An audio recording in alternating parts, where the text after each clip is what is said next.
எல்லாருக்கும் வணக்கம். இந்தியா அப்படின்றது வந்து ஒரு ஒரு பாதுகாப்பான நாடு. அது நம்ம எல்லாருக்குமே வந்து தெரியும். ஆனா, இந்த மாதிரியான பாதுகாப்பு மிக்கக்கூடிய ஒரு நாட்டிலேயே வந்து பல தீவிரவாத தாக்குதல்கள் நடந்திருக்கு. பல பாதுகாப்பு அச்சுறுத்தல்கள்லாம் வந்து நடந்திருக்கு. நம்முடைய பாராளுமன்றத்த தாக்குன அந்த நிகழ்வுகள்லாம் கூட இந்தியால நடந்திருக்கிறத நம்மளால பார்க்க முடியுது.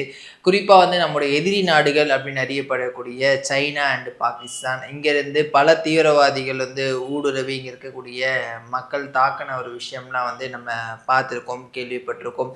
ஆனா 2013க்கு முன்னாடி அதாவது வந்து காங்கிரஸ் இருந்த டைம்ல வந்து பார்த்தீங்க அப்படின்னா, நீங்க ஒரு வேர்ட் அடிக்கடி வந்து கேள்விப்படுறதுக்கான வாய்ப்புகள் இருந்திருக்கு. அதுதான் வந்து நக்சல்ஸ்.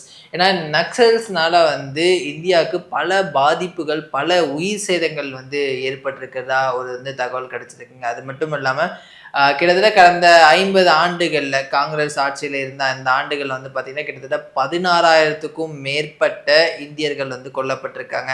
அந்த இந்தியர்கள்ல வந்து பார்த்தீங்க அப்படின்னா, போலீஸ்மேன் இருந்திருக்காங்க, ஜவான்ஸ் இருந்திருக்காங்க, பொலிட்டீஷியன்ஸ் இருந்திருக்காங்க, டாக்டர்ஸ் இருந்திருக்காங்க, சாமானிய மக்கள் இருந்திருக்காங்க. இப்படி எல்லா தரப்பட்ட மக்களும் வந்து இந்த நக்சல்ஸ்னுடைய இந்த தாக்குதலுக்கு பலியான சம்பவங்கள்லாம் அங்க நடந்திருக்குங்க.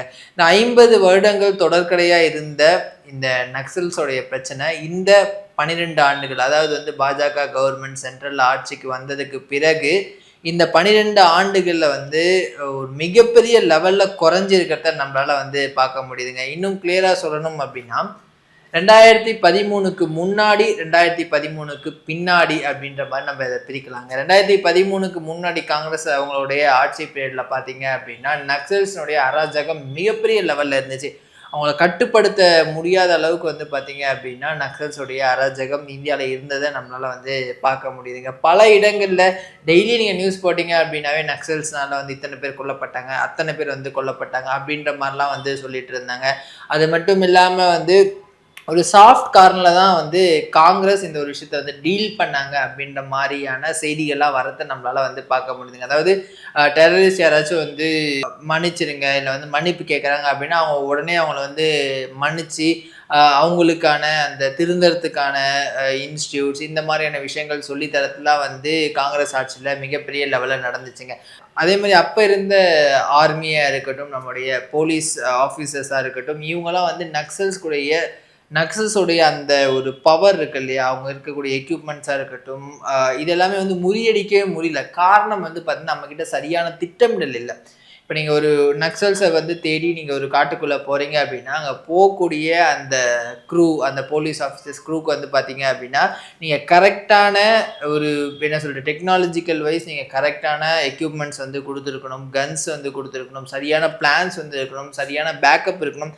ஆனா, இப்படி எதுவுமே இல்லாம இவங்க போய் தான் வந்து பலமுறை பல போலீஸ் ஆஃபீஸர்ஸ் வந்து உயிரிழந்திருக்கக்கூடிய சம்பவங்கள்லாம் நம்மளால பார்க்க முடியுங்க. அதே மாதிரி காங்கிரஸ் பீரியட்ல வந்து பார்த்தீங்க அப்படின்னா, நெறைய டிஸ்ட்ரிக்ட்ஸ் நெறைய மாவட்டங்கள் வந்து நக்சல்ஸ் கண்ட்ரோல்ல இருந்திருக்கு. குறிப்பா நக்சல்ஸ் கண்ட்ரோல்ல இருக்கக்கூடிய அந்த மாவட்டங்கள்லாம் பார்த்தீங்க அப்படின்னா, சரியான போக்குவரத்து வசதி இருக்காது. எலக்ட்ரிசிட்டி வந்து இருக்காது. ஈவன் அந்த மக்கள் வந்து ஒரு அடிமை மாரி தான் வந்து ட்ரீட் பண்ணப்பட்டிருந்தாங்க.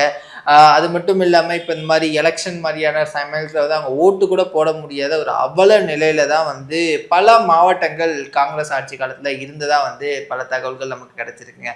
சரி, இப்ப 2013க்கு முன்னாடி இந்த மாரி நிலைமை நம்ம வந்து பார்த்திருப்போம். பாஜக ஆட்சிக்கு வந்ததுக்கு பிறகு இந்த நிலை எப்படி மாறியிருக்கு அப்படின்னு நம்ம பார்க்கும்போது, நம்முடைய பாரத பிரதமர் மோடி அவர்கள் பதவியேற்றதுக்கு பிறகு இந்த ஒரு விஷயம் நக்சல்ஸை ஒழிக்கணும் அப்படின்றதுல வந்து ஒரு மிகப்பெரிய தீவிரம் காட்டினதை நம்மளால பார்க்க முடியுது.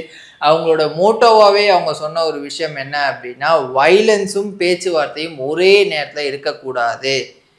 டெரரிஸ்ட் நாங்கள் என்றைக்குமே மன்னிக்கவே மாட்டோம், அவங்களுக்கு மன்னிப்பே கிடையாது அப்படின்ற அந்த ஒரு மோட்டோல ரொம்ப ரொம்ப ஸ்ட்ராங்காக பிஜேபி பார்ட்டி இருந்ததை நம்மளால பார்க்க முடியுது.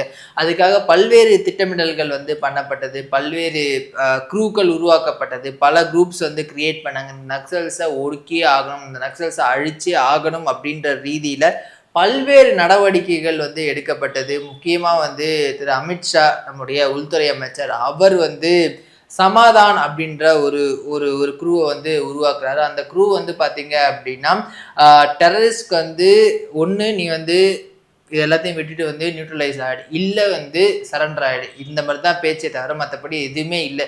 ஸோ ஒரு வெல் ட்ரெயின்டு ஆர்மி ஆஃபீஸர்ஸ்லாம் வந்து நக்சல்ஸை பிடிக்கிறதுக்காக உருவாக்கப்பட்டாங்க. அவங்களுக்கு தேவையான எல்லா எக்யூப்மெண்ட்ஸும் வந்து வழங்கப்பட்டது. ஒரு ஹைடெக்கான எக்யூப்மெண்ட்ஸ், ஹைடெக்கான ஸ்ட்ராட்டஜிஸ் எல்லாமே அவங்களுக்கு வந்து ஃப்ரீ ஹேண்டடாக வந்து கொடுக்கப்பட்டது. இதன் காரணமாக வந்து நக்சல்ஸை வந்து பல்வேறு இடங்களில் வந்து நம்முடைய இந்திய இராணுவத்தினரும் சரி, நம்முடைய போலீஸ் ஆஃபீஸரும் சரி, அவங்களுடைய தாக்குதல்களை முறியடிச்சிருக்காங்க. அதுக்கு வந்து நம்முடைய பாரத பிரதமர் மோடி அவர்களுடைய அந்த பிளான்ஸும், அமித்ஷா அவர்களுடைய அந்த எக்ஸிகியூஷனும் மிகப்பெரிய லெவலில் உதவுனதா வந்து பல செய்தித்தாள்களில் நம்ம பல விஷயங்கள் நம்ம வந்து படிச்சிருப்போம். இன்னும் சுருக்கமாக சொல்லணும் அப்படின்னா, நான் முன்னாடியே சொல்ல இருந்தேன், 2013க்கு முன்னாடி நக்சல்ஸ் பிடிச்சி வச்சிருந்த அந்த மாவட்டங்களோட எண்ணிக்கை வந்து பார்த்தீங்கன்னா, அதாவது நக்சல்ஸ் கண்ட்ரோலில் இருந்த அந்த மாவட்டங்களோட எண்ணிக்கை வந்து பார்த்தீங்க அப்படின்னா 126க்கு மேலே இருந்துச்சு. ஆனால் வந்து பிஜேபி கவர்மெண்ட் வந்ததுக்கு பிறகு அந்த எண்ணிக்கை வந்து 10க்கும் கீழே குறைஞ்சிருக்கிறத நம்மளால் பார்க்க முடியுது.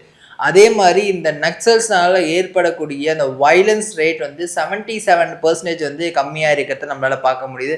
அந்த டெத் ரேட் வந்து பார்த்தீங்க அப்படின்னா 90% கம்மியாக இருக்கிறத நம்மளால் பார்க்க முடியுது. அதே மாதிரி இந்த நக்சல்ஸ் கண்ட்ரோலில் இந்த டிஸ்ட்ரிக்ஸில் வந்து பார்த்தீங்க அப்படின்னா அவங்களுக்கு தேவையான எல்லா அடிப்படை விஷயங்களும் வந்து கொடுக்கப்பட்டிருக்கு.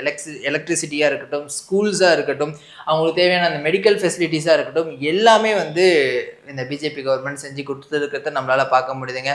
அண்ட் அது மட்டும் இல்லாமல் டெமோக்ரஸி அப்படின்ற ஒரு விஷயம், அதாவது எலெக்ஷன் மாதிரியான விஷயங்கள்ல வந்து அவங்க ஃப்ரீயாக வந்து எந்த வித பயமும் இல்லாமல் இப்போ வந்து ஓட்டு போட்டுட்ருக்காங்க.